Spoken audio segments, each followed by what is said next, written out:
very good morning, I would say, to everybody gathered around in PK 17 over here. We have a very wonderful crowd consisting of only one person, which is our cameraman. Thank you for attending my speech, which is entitled Dengue Fever. So basically, my first question, I think everyone should know what is dengue fever. Dengue is basically a vector mosquito-borne disease which occurs in tropical areas. And these mosquitoes will actually carry the dengue virus within them, and this virus causes effects or various complications towards the human beings.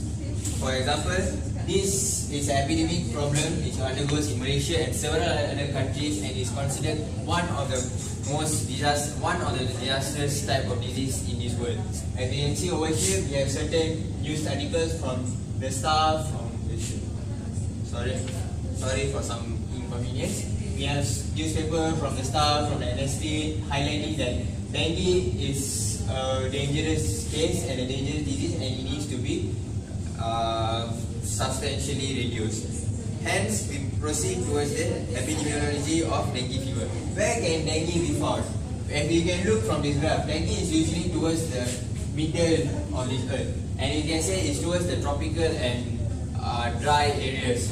Those are dengue epidemic prone areas. And you can see Malaysia, which is over here, is highlighted in red color. Red color indicates that there is dengue, and this dengue fever causes illness. And Malaysia is one of the countries which are affected by dengue fever. In a general facts, there are over 390 million cases worldly, and among these 390 million, 96 million of these cases causes illness in the worldwide. And if you look at Malaysia itself, there are more than 130 cases reported in towards the end of 2016. And in 130 cases, 110 cases were involved in dengue illness. This shows that how bad is dengue in our country and how bad dengue is affecting the world. What do we come in mind when we say dengue? Dengue fever is basically a virus, and there is four stereotypes of this virus, which we can classify as Den 1, Den 2, Den 3, and Den 4. Why do I say this? There are four types of dengue virus. It shows that there is significance within treating or within curbing this type of dengue viruses. And hence, these four dengue viruses is also epidemic in certain areas. Some varies demographically, some varies according to country, some varies according to temperature. So not in all four countries, this virus couldn't be found in all the countries, but in certain areas of the country. But they are involved in these four viruses. When it comes to dengue fever, there are clear clinical presentation or symptoms when it comes to it. The first thing that we should know is sudden onset of fever.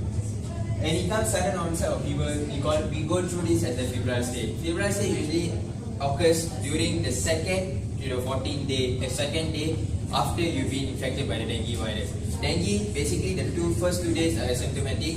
People who have been infected by dengue virus, they do not experience any symptoms and they appears to be normal.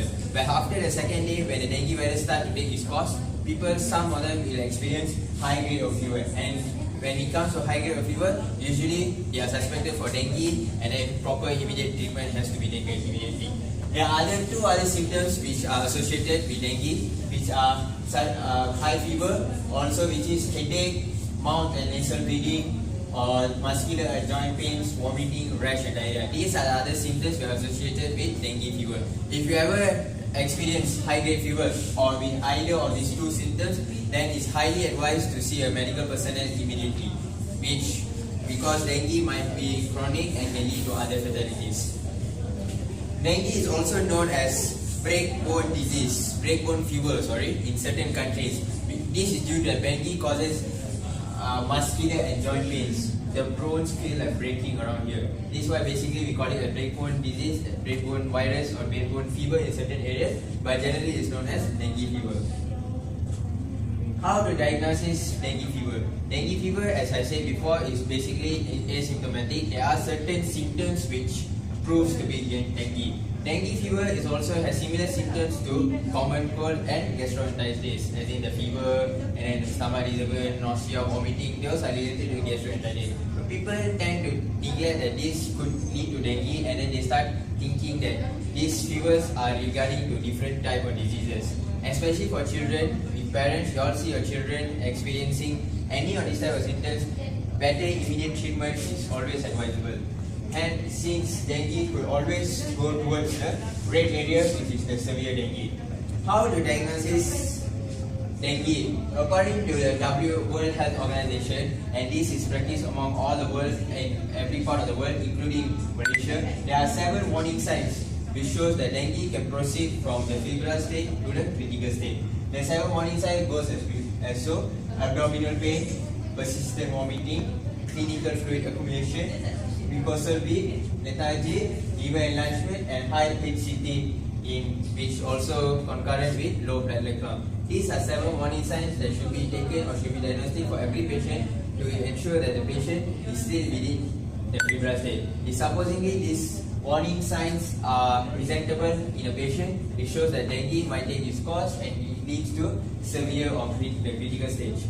What do I mean by critical stage? One may ask. How can dengue be fatal? One may ask again.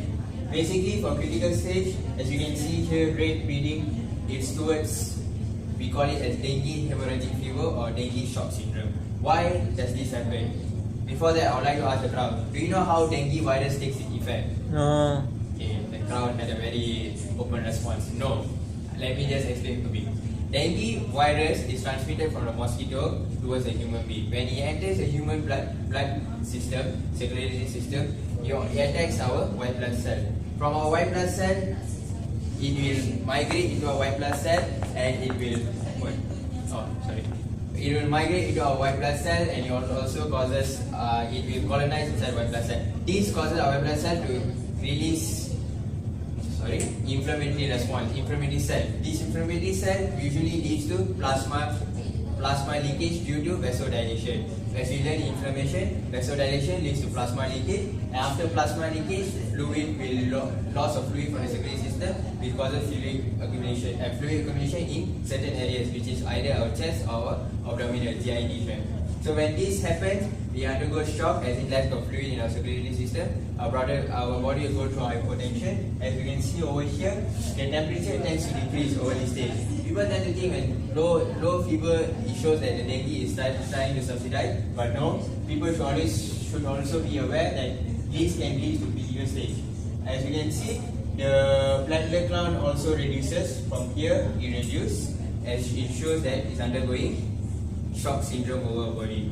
When this stage occurs, after critical stage, we enter our recovery stage. What happens in the recovery stage is the reabsorption of fluid into our circulatory system. Our heart rate tends to be low during this point in time, and our body experiences fatigueness. Okay, then we tend to go fast. How to prevent or control dengue? Since you all know dengue there's no specific treatment for dengue, but there are ways to prevent or curb dengue disease.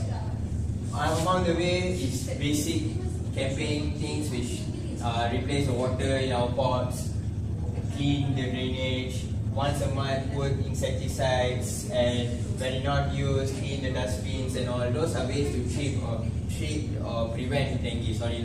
Prevent dengue fever. Dengue can only be transmitted through mosquitoes, and it can't be transmitted from human to human. So in that way, if you prevent mosquitoes, you prevent. If you stop mosquitoes from breeding, you stop the risk of getting dengue fever. Now, the final question is, should dengue vaccination be implemented in Malaysia? This is a very good topic to discuss about why dengue vaccination should be implemented in Malaysia or worldwide. As we all know, in 2016, dengue vaccination has been approved by this company which is known as Sanofi Pasteur.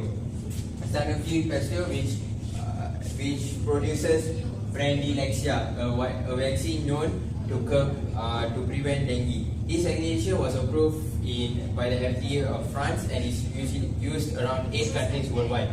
Malaysia finally agreed to go towards the phase 4, which is clinical trials in our country. Phase 4, which is currently being carried out in Malaysia, involves 6-month gap of 3 shots per gap.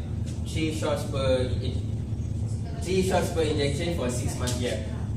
And why Malaysia tends to neglect or tends to not oppose or not fully support this vaccination is because vaccination, according to the database given, it only affects DEN 1, DEN 3 and DEN 4 viruses. That means a bit more.